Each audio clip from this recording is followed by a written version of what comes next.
একজন ওল্ড প্লেয়ারের মুখ থেকে এই কথাটা তখনই বেরোয় যখন সে তার স্কিলকে হারিয়ে ফেলে।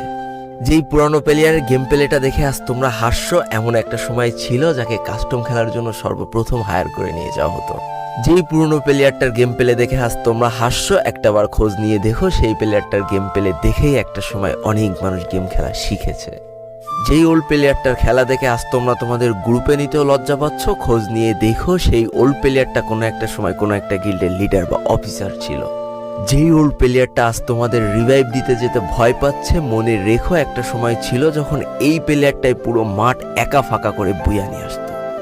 যেই নতুন প্লেয়ারগুলো শুধুমাত্র ডাইনামিক ডুয়োর সাথে গেম খেলার জন্য সারা রাত জাগো, তোমরা মনে রেখো যারা ওল্ড প্লেয়ার ছিল তারা সারা রাত খালি ট্রেনিং পিটাতো নিজেদের স্কিল ভালো করার জন্য। আমি জানি আজকের দিনের যারা অনট্যাপ মারা প্লেয়ার তারা কখনোই ফিল করতে পারবে না যে বসে জুম করে উঠে হেডশট মারার মজাটা আসলে কি ছিল। আমি জানি যেসব ওল্ড প্লেয়াররা এই গেমের থেকে হারিয়ে গিয়েছে তারা এই গেমটাকে আজও ভালোবাসে। জীবনে এমন হাজারো ওল্ড প্লেয়ার আছে যাদের ফ্রি ফায়ারই ছিল জীবনে প্রথম রাত জাগার কারণ। আমি জানি এমন হাজারো ওল্ড প্লেয়ার আছে যাদের রেজাল্ট খারাপ করারও প্রথম কারণ ছিল এই ফ্রি ফায়ার। আজকের দিনের নতুন প্লেয়াররা উচ্চস্বরে বলে আমি ফ্রি ফায়ার গেমটাকে প্রচুর ভালোবাসি, আর যারা ওল্ড প্লেয়ার ছিল তারা বলতো ফ্রি ফায়ার আমার ইমোশন।